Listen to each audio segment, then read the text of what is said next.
L'être humain est un animal diurne. Autrement dit, il est fait pour être en activité la journée et pour se reposer et dormir la nuit.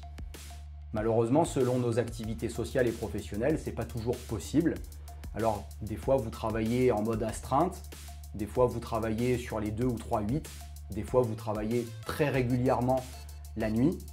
Donc, il va falloir trouver quelques petits modes de compensation et quelques petites règles.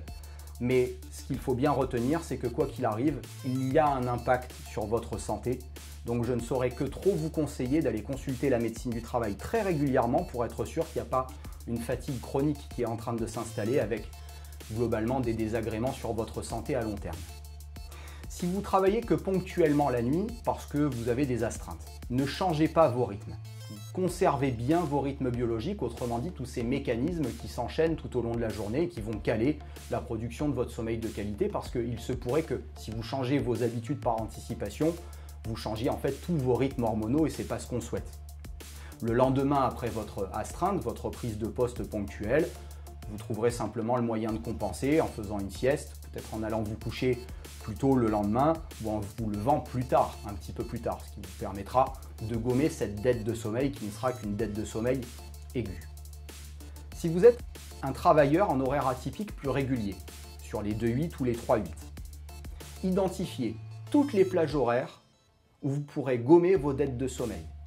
Autrement dit, si vous pouvez dormir en journée, allez dormir en journée, même si c'est sur des sommeils séquencés. Qui plus est, dormez en isolement sensoriel, comme si vous cherchiez un peu à tromper votre cerveau, à lui faire croire qu'il fait nuit. Des rideaux bien opaques, aucune source de lumière dans la pièce, ne vous exposez pas aux écrans. Pas de source sonore également, n'écoutez pas de musique. Faites vraiment croire à votre cerveau qu'il fait nuit. De cette manière, on pourra toujours espérer que vous ferez plus de sommeil lent profond que ce que vous en auriez fait s'il y avait de la source lumineuse par exemple. Mais retenez bien que si on dort la journée, ça restera toujours un sommeil de moins bonne qualité que le sommeil de nuit. Donc il faut les faire s'additionner, ces plages-là. Par anticipation, vous pouvez aussi retenir que si je sors d'un sommeil, il me faut un certain temps pour retrouver l'ensemble de mes facultés motrices et cérébrales.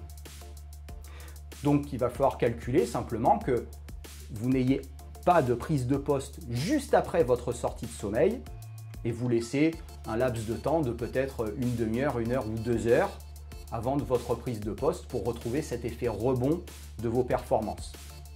Si toutefois vous n'avez pas la possibilité de vous laisser cette fenêtre, par exemple parce que vous roulez la nuit et que vous voulez récupérer parce que vous sentez vos signes de somnolence arriver, pratiquez plutôt des techniques de dynamisation qui n'auront pas de nécessité de prendre un temps pour retrouver nos facultés mentales par exemple.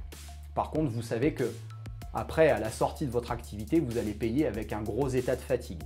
Mais vous pourrez, le lendemain, dormir un petit peu plus tard pour compenser.